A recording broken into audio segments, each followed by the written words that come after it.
आप सभी को नमस्कार। पोर्ट्रेट के अंतर्गत हमने पूर्व में कान, नाक, आँख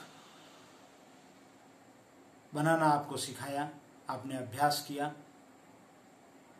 उसके बावजूद भी हम एक बार पुनः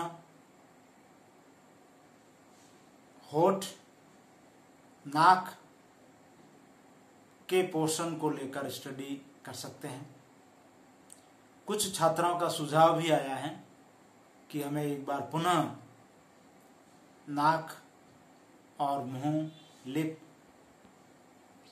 होठ, इनका भी हमें और ज़रूरत है समझने और सीखने की। तो आइए हम आज एक बार और नाक और मुंह बनाना आपको सिखाते हैं।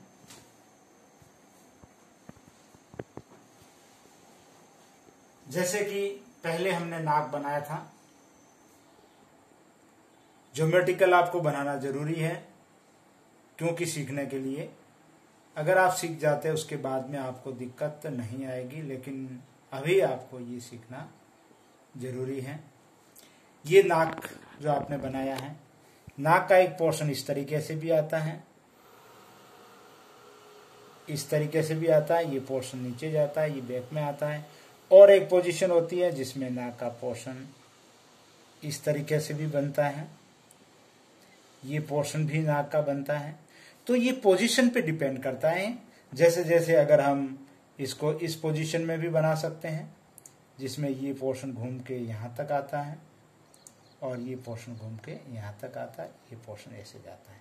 इस पोर्शन में फेस ऊपर की ओर रहता है और ये जैसे जैसे हम नीचे की ओर देखेंगे तो हमारा ये पोर्शन है, ये इस कंडीशन में होता जाएगा। ठीक है, ये पोर्शन नीचे की ओर होता रहेगा और ये नाक बनेगा।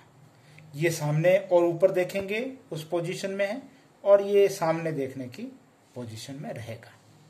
ये जब भी हम सामने बैठ के मॉडल की स्टडी करेंगे तो हमें इस बारे में पूर्ण जानकारी हो पाएगी, क्योंकि ये एक प्रैक्टिकल सब्जेक्ट है और सामने बैठे हुए मॉडल की स्टडी करने से ही हम अच्छे ढंग से सीख पाते हैं। लेकिन फिर भी हमें एक नाक, कान, आंख कैसे बनती है और वो किस तरीके की होती है उस पर हमें प्रैक्टिस करनी होगी। जैसा कि हम लिप्स की बात करते हैं, होठों की बात करते हैं। जैसे एक लाइन खींच दीजिए आप, एक लाइन खींचने के बाद में इसके सेंटर देखो, सेंटर के बाद इसको यहाँ पर ये घुमा दो और इधर से आप चाहो तो यहाँ घुमा दो। इजीली इसको हम यहाँ से यहाँ मिला सकते हैं और इसको हम यहाँ मिला सकते हैं। फिर ये जैसे पोर्शन है ये वाला, इसको आप यहाँ मिला दीजिए और इसको आप यहाँ मिला दीजिए। ये एक होठ का पोर्शन है, लेकिन अब डिपेंड करता है कि उसका किस तरीके से मॉडल का, वो एक डिफरेंट बात है जब हम स्टडी करेंगे। लेकिन ये पोजीशन यहाँ पर पुनः इस तरीके की आएगी, ये होठ है। अब इसमें और भी अलग तरीके का है। जैसे हम यही सेंटर ले लेते हैं,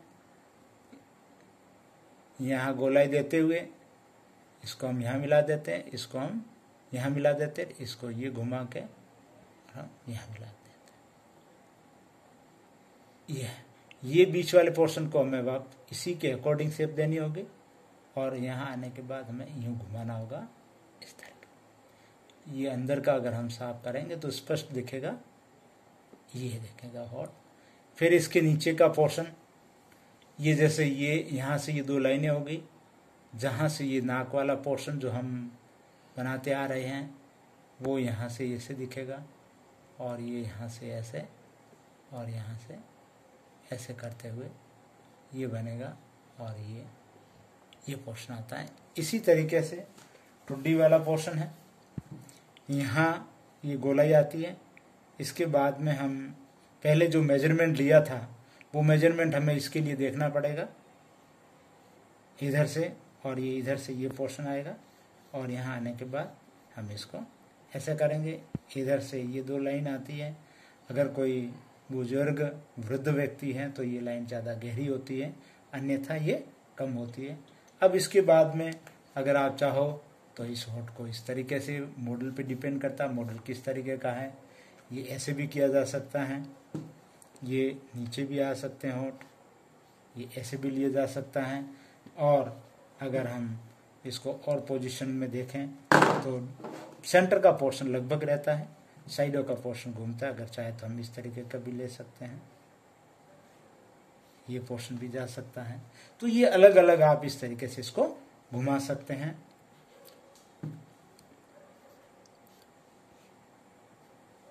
अगर लंबा नहीं करना है तो अपन यहाँ भी कर सकते हैं इसको। और इसके बाद में अगर आप इसको चाहें तो ऐसे भी कर सकते हैं।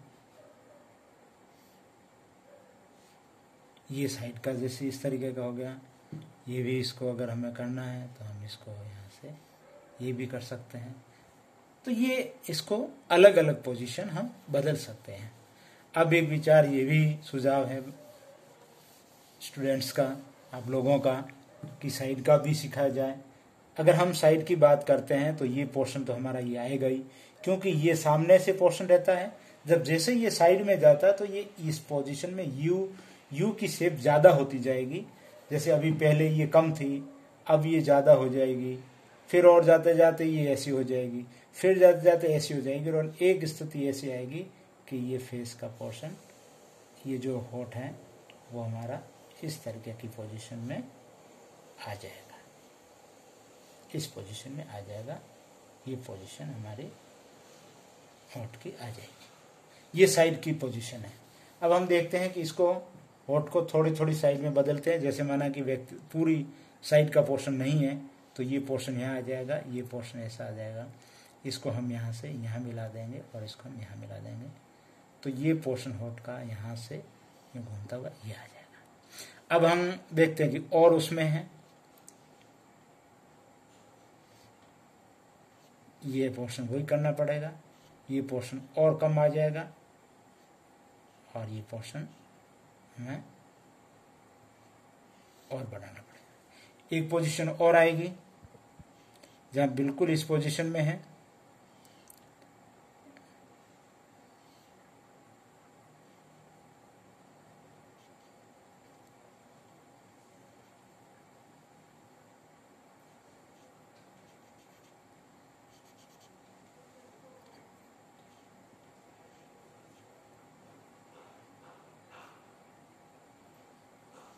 ये पोजीशन पे आती है।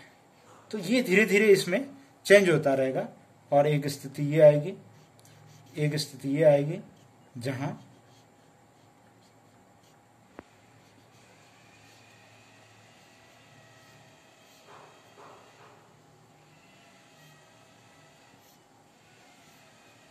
ये पोजीशन भी उसमें आ सकती है। तो ये अलग अलग तरीके के आपने देखे हैं और आप इसके बारे में अच्छे ढंग से जाने और प्रैक्टिस करें। चित्रकला एक ऐसा विषय है जिसमें अभ्यास के सिवाय कुछ भी नहीं है। पूर्ण रूप से आपको प्रैक्टिस करनी पड़ेगी, आपको बार बार बनाना पड़ेगा।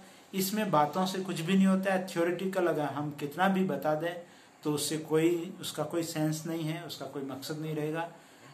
ज़्यादा से ज़्यादा प्रैक्टिस चाहिए। जितनी बार आप प्रैक्टिस करेंगे और आप प्रैक्टिस करते जाए और आप मेरे को भेजते रहें ताकि मैं आपको उसके बारे में सजेशन दूं और उसको देखूं कि आप के उस अभ्यास में क्या कमी आ रही है जिसकी वजह से कुछ बनने में आपको प्रॉब्लम आ रही है, बनाने में प्रॉब्लम आ रही है, अभ्यास में प्रॉब्लम आ रही है। लेकिन आप अभ्यास करेंगे तो आपके लिए किसी भी प्रकार की प्रॉब्लम नहीं रहेगी। धन्यवाद।